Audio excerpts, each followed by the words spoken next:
Guys, welcome back to the channel. तो आज मैं व्लॉग के अलावा एक वीडियो लेकर आई हूँ क्योंकि आप लोगों के बहुत सारे क्वेश्चंस थे।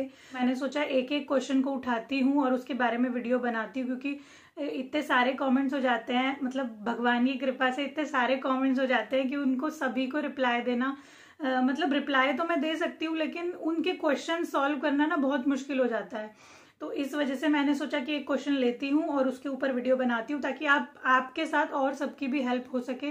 तो प्लीज़ डोंट जज मी क्योंकि ये मेरा एक्सपीरियंस है, तो मैं अपने एक्सपीरियंस के हिसाब से आपको बता सकती हूँ। तो ये मत सोचना कि मेरे साथ ऐसा नहीं हुआ, इसके साथ ऐसा हुआ तो फिर मतलब कोई गड़बड़ है या फिर मैं गलत नॉलेज दे रही हूँ। ऐसा कुछ नहीं है, जो मेरा एक्सपीरियंस है मैं सिर्फ वही शेयर कर रही हूँ। तो कई लोगों के क्वेश्चंस थे कि आपको कैसे पता चला बिना टेस्ट किए कि आप प्रेग्नेंट हो। तो हाँ, मुझे पीरियड से पहले ही, मतलब पीरियड डेट मिस होने से पहले ही पता चल गया था कि मैं प्रेग्नेंट हूँ। मतलब अंदाज़ा हो जाता है कि हाँ आप प्रेग्नेंट हो, जबकि मेरी ये फर्स्ट प्रेगनेंसी है। तो मेरी रिसर्च के हिसाब से मुझे समझ में आने लग गया था कि मैं प्रेग्नेंट हूँ। और लेकिन मैंने टेस्ट नहीं किया था, फिर भी टेस्ट मैंने पीरियड्स की डेट मिस होने के 1 वीक बाद ही किया। ये भी बहुत सारे लोग पूछते हैं कि आप टेस्ट कितने दिन बाद करो तो आपको एग्जैक्ट पता चलेगा। तो पीरियड डेट मिस होने के 1 हफ्ते कम से कम रुको, उसके बाद टेस्ट करो। फिर भी 2 लाइन अगर ना आए डार्क तो 2 दिन और वेट करो तो डार्क लाइन आ जाती है। तो हाँ, चलो शुरू करते हैं इस टॉपिक को और मैं बताती हूँ आपको कि मुझे कैसे पता चला। तो जैसा कि सभी जानते हैं कि इम्प्लांटेशन प्रोसेस होता है, मतलब आप सभी जानते होंगे। जैसे ही मैंने ये सोचना स्टार्ट किया था कि मैं अब कंसीव करने के लिए रेडी हूँ या फिर हमें कर लेना चाहिए बेबी प्लान, तो मैंने उस पर रिसर्च चालू कर दी थी कि क्या क्या प्रोसेस होता है, क्या क्या नॉलेज चाहिए होती है। तो मैंने उस पर मतलब नॉलेज गेन करना चालू कर दिया था ताकि मैं आप सबको भी दे पाऊँ या फिर मुझे खुद के लिए भी नॉलेज हो। तो मुझे इम्प्लांटेशन के बारे में पता चला, उसके बाद इम्प्लांटेशन क्या होता है मुझे उसके बारे में पता चला। तो मतलब मुझे फील होने लगा कि हाँ ये होता है। जैसे कि इम्प्लांटेशन में मुझे क्रैम्प्स थोड़े थोड़े आने लगे। ऐसा नहीं कि फ्रीक्वेंटली क्रैम्प जैसे कि पीरियड पेन होता है उस टाइप का ही क्रैम्प थोड़ा थोड़ा मुझे फील होने लगा लोअर एब्डोमेन में। लेकिन वो बिल्कुल लगातार नहीं होता था, कभी उठता था कभी रुक जाता था, कभी उठता था कभी रुक जाता था। तो मैं अपने हस्बैंड से भी शेयर करती थी कि मुझे पेट में हल्का हल्का पेन फील होता है, लेकिन मैंने उन्हें इस सब रिसर्च के बारे में नहीं बताया था क्योंकि ये मैं अपनी नॉलेज के हिसाब से करना चाहती थी और उनकी नॉलेज को अलग रखना चाहती थी। हाँ, तो इम्प्लांटेशन का हुआ, मुझे पता चला कि ठीक है ये क्रैम्प को इम्प्लांटेशन बोलते हैं। उसके बाद मतलब मैं इसके बारे में हवा नहीं बना रही थी, लेकिन हाँ मुझे पता चलने लग गया था कि ठीक है प्रोसेस चालू हो गया है। लेकिन मैं फिर भी थोड़ा एक्साइटेड नहीं थी क्योंकि पक्का नहीं था, क्योंकि मेरी खुद की भी फर्स्ट प्रेगनेंसी थी। तो मुझे इम्प्लांटेशन के वक्त क्रैम्प्स फील हुए। पीरियड से पहले ही आपको फील होने लग जाएगा, 1 वीक पहले, कभी किसी किसी को 4 दिन पहले, किसी को 2 दिन पहले भी होता है। तो मुझे मतलब 4-5 दिन पहले शुरू हो गया था, 4-5 दिन या 1 हफ्ता पहले शुरू हो गया था। अभी तो काफी टाइम निकल चुका है, उतना ज्यादा याद भी नहीं है क्योंकि अभी मेरा 9 मंथ लगने ही वाला है। तो मतलब पूरे 9 महीने हो गए हैं इस प्रोसेस को। तो मुझे क्रैम्प्स फील हुए। मेरे फेस पे कभी भी कोई पिंपल नहीं आता था, मेरा फेस की स्किन एकदम क्लियर रहती थी। तो मुझे वो पिंपल फील हुए कि मतलब ये भी एक प्रोसेस होता है कि अगर आप कंसीव कर लेते हो तो आपको 3 मंथ्स तक कम से कम पिंपल पिंपल पिंपल रहेंगे ही रहेंगे। किसी किसी की स्किन ग्लो करती है, किसी किसी की डार्क हो जाती है। तो इतनी जल्दी तो डार्कनेस का पता नहीं चला था, लेकिन हाँ पिंपल्स वगैरह स्टार्ट हो गए थे। मतलब यहाँ पे माथे पे बहुत ज्यादा पिंपल स्टार्ट हो गए थे और इधर इधर ये सब ड्राई होना शुरू हो गया था। ड्राईनेस मेरी पहले से ही रहती है थायराइड की वजह से, फिर भी मेरे को और ज्यादा स्टार्ट हो गई थी। मतलब ये मैं झंडू बाम वगैरह यूज करती हूँ तो मुझे इसकी वजह से मुझे यहाँ से फ्लेक्स निकलना शुरू हो गए थे, जो कि मुझे कभी भी नहीं हुआ था पहले। मैं इतनी ज्यादा यूज करती हूँ उसके बाद भी मुझे कभी भी ऐसा फील नहीं हुआ, लेकिन इस टाइम पे हुआ। और मैं शॉपिंग के लिए जाती थी या बाहर कहीं जाती थी तो मेरा फ्लोर जो है जहाँ पे मैं रहती हूँ वो 2nd फ्लोर पे है। तो मतलब मुझे इतना ज्यादा, मतलब एक एक स्टेप लेने में, एक एक सीढ़ी चढ़ने में मुझे इतनी ज्यादा दिक्कत होने लगी थी कि मैं हाफ जाती थी। बहुत ज्यादा गर्मी बहुत ज्यादा फील होने लगी थी, बेचैनी बहुत ज्यादा फील होने लगी थी। और मतलब बाजार में अगर मैं गई हूँ तो मैं जा तो नॉर्मल रही हूँ लेकिन मैं आ नहीं पाती थी वापस। मतलब इतना ज्यादा हैवीनेस फील होती थी बॉडी में कि अब मैं बिल्कुल नहीं चल सकती, एक कदम नहीं चल सकती, ऐसा फील होने लगा था। और ठीक है, अब जाते हैं टेक्निकल चीज़ों पे। ये तो नॉर्मल सी चीज़ें हैं, ये किसी के साथ भी हो सकता है अगर उसकी तबीयत खराब है तो। लेकिन अब टेक्निकल चीज़ें ये हो जाती हैं, टॉयलेट का कलर चेंज हो जाता है, सर्विक्स की पोजीशन चेंज हो जाती है, मतलब वाइट डिस्चार्ज का कलर भी चेंज हो सकता है। मतलब मुझे सर्विक्स की पोजीशन में थोड़ा बहुत चेंज दिखा था।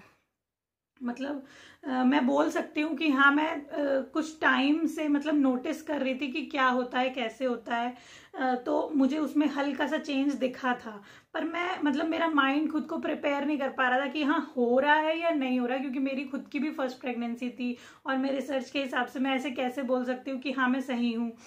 वो टॉयलेट का कलर, हाँ मैंने देखा था कि मेरा चेंज हुआ है, पेल येलो कलर का हो जाता है, नियॉन येलो या पेल येलो टाइप का ऐसा कलर हो जाता है। तो उससे भी मुझे लग रहा था कि हाँ ये भी एक साइन होता है, मैंने क्योंकि पढ़ा था इस बारे में।